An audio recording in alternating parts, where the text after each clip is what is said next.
Entonces, Godwin pertenece a una tradición en la línea de la filosofía política inglesa y su pensamiento, cercano al anarquismo, también puede calificarse de liberalismo radical.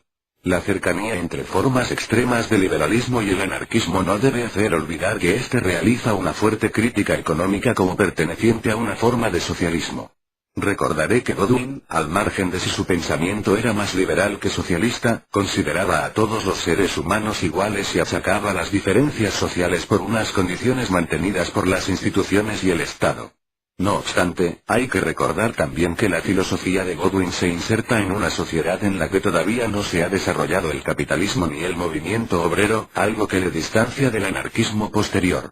Hay quien señala que entre Godwin y el verdadero anarquismo hay un salto. A mí me gusta pensar desde la perspectiva actual que, en realidad, el inglés tendió un puente, al margen de que, efectivamente, ni Proudhon ni Bakunin le leyeron, y no sería reivindicado hasta Kropotkin. El caso de Stirner, como señalé recientemente, es todavía más peculiar. Hoy, parece habitual encontrar al alemán en cualquier historia acerca del anarquismo y considerarle incluso como libertario. Kropotkin se enfrentaría a Annett Lau, al reivindicar a Stirner, incluso como defensor de ideas sociales. Resulta una quimera considerar que el autor del Único y su propiedad, pretendía liberar al individuo de todo vínculo social o moral, condiciones que podemos considerar inherentes al ser humano. Algo así entendía Kropotkin al criticar a Annett Lau, y el autor del apoyo mutuo representa, efectivamente, el otro extremo de la idea anarquista, que sería moralizante, si es que se puede observar el anarquismo entre dos polos, algo más que discutible. Stirner no era socialista, algo que no puede ser sujeto a revisión y que no creo que sea sostenido por nadie, y tampoco se le puede calificar sin más de anarquista, pero su pensamiento es en mi opinión de una valiosa aportación a la causa libertaria. Las lecturas en torno a Stirner, que le sitúan simplemente como un pequeño burgués, crítico de toda jerarquía social y del Estado con el fin de acabar construyendo su propio negocio personal, son muy reduccionistas e incluso cuestionablemente realizadas desde un punto de vista libertario. Una coraza filosófica que proteja a cada individuo de toda causa general, incluso de la más aparentemente bella, es algo necesario para un ideal auténticamente anarquista, aceptando que la sociedad y la moral obligan a la cooperación y a la solidaridad. No resulta baladí recordar por enésima vez que el anarquismo es un movimiento que no ha dudado en ser receptivo a toda corriente y a toda idea en la que ha querido ver un deseo de libertad y de justicia. Transformar la sociedad en su conjunto, y posibilitar que cada individuo pueda desarrollarse conforme a sus deseos, obligan a ello.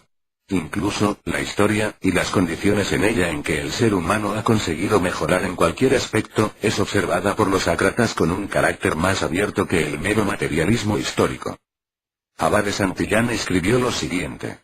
En todos los tiempos, por encima de las castas y las clases, la sociedad ha tenido una minoría progresiva que arrastra hacia adelante, una minoría regresiva, reaccionaria, que tira hacia atrás, y una mayoría que va hacia la una o hacia la otra, según las circunstancias y las influencias puestas en juego para sugestionarla y moverla. Los anarquistas somos los herederos y continuadores de la minoría progresiva. La aspiración de esta, a una humanidad feliz, coincide con lo que nosotros queremos. Nosotros encarnamos el polo de la libertad, el anhelo tradicional de las minorías que pugnaron siempre por la justicia. Somos como el resumen, la síntesis de diversas tendencias progresivas históricas, que se han ido depurando de errores, de contradicciones y de deficiencias. No hay que hacer, como resulta obvio, una interpretación paternalista ni elitista, ya que el mismo Santillán no olvida las circunstancias históricas que puedan posibilitar el avance. Idea de infinitud, la anarquía es el eterno más allá, el espíritu que salta por sobre todas las barreras. Pero como cada época y cada ambiente circunscriben las conquistas maduras y posibles, la utilidad y la razón máxima de los anarquistas está en saber polarizar en ellos las luchas en torno a esas adquisiciones. La anarquía es, lo repetimos, la animadora permanente de todo progreso, de toda reivindicación de justicia, de todo impulso hacia la libertad.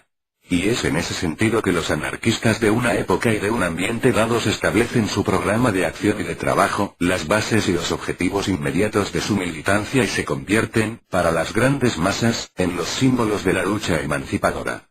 Que la anarquía como concepción abstracta y filosófica es más Efectivamente, pero como movimiento combativo y revolucionario es tanto más sólida y está tanto más justificada cuando más interpreta y tiende a realizar o a acelerar la madurez de las posibilidades progresivas de una época en un ambiente dado. Capelletti, en esa línea, afirmaría que las ideas esenciales del anarquismo fueron ya concebidas y expresadas, de manera más o menos aislada, en contextos culturales muy diversos a lo largo de la historia. Es una forma de considerar al anarquismo como una idea universal, netamente humana, e incluso suprahistórica. Kropotkin mostrará a lo largo de la historia las diversas manifestaciones de organizaciones sociales solidarias y no jerarquizadas, distinguiendo así dos tipos fundamentales de sociedad. El anarquista ruso pondrá numerosos ejemplos históricos con el afán de demostrar hasta qué punto es profunda la tendencia de la naturaleza humana de buscar una sociedad sin gobierno en la que se manifiesta la solidaridad. No obstante, no es a partir de la Ilustración y la Revolución Francesa cuando se puede hablar de pensadores que proclamen la necesidad de reformas sociales para acabar con las injusticias del sistema burgués. La confianza plena en la razón y en la educación para llevar a cabo los ideales de igualdad, libertad y fraternidad será recogida también por los anarquistas posteriores. Kropotkin, gran estudioso de esa época, considera que es la Revolución Francesa, la cual fue más allá que la Revolución Inglesa, la que abre paso a los movimientos sociales y políticos que se desarrollarán en el siglo XIX. El anarquista ruso considera que dos grandes conquistas se derivan de la Gran Revolución: la abolición de la servidumbre y la abolición del poder absoluto. Ello posibilitó libertades al individuo inimaginables con anterioridad, pero al mismo tiempo contribuyó al desarrollo de la burguesía y del capitalismo. Naturalmente, los anarquistas y socialistas posteriores señalarán las insuficiencias de la revolución burguesa. Especialmente, como harán posteriormente con los regímenes socialistas de Estado en el siglo XX, los libertarios serán intransigentes con el jacobinismo y la concepción jerárquica y autoritaria de una revolución que sería impuesta por el terror y un nuevo absolutismo. Es posible que sea la primera vez que se menciona el anarquismo como movimiento político cuando Robespierre ataca a los elementos izquierdistas que denuncian esa deriva despótica de la revolución. Babeuf, figura legendaria para los revolucionarios posteriores, y sus colaboradores serán implacables con esa defensa de los propietarios realizada por los órganos de la revolución, mientras que políticos, negociantes y especuladores siguen manteniendo al pueblo en la necesidad. La Revolución Francesa, como puesta en práctica de algunos postulados de la Ilustración, fue vista de diversas maneras, bien como el peligro de hundir los cimientos de la sociedad o bien como la puerta a una definitiva transformación social de manera radical. Es la época del nacimiento de la sociología, y los problemas fundamentales se enfocarán en la cuestión social. Es el momento de los llamados socialistas utópicos, especialmente de los tres principales: Saint-Simon, Owen y Fourier. La problemática social no dejó de ser observada también por filósofos especulativos, como Hegel y sus sucesores, y una generación posterior por conservadores como Comte, o revolucionarios como Marx, y los anarquistas. En la siguiente entrada hablaré de los socialistas utópicos, tratando de establecer un vínculo con lo que será el anarquismo posterior.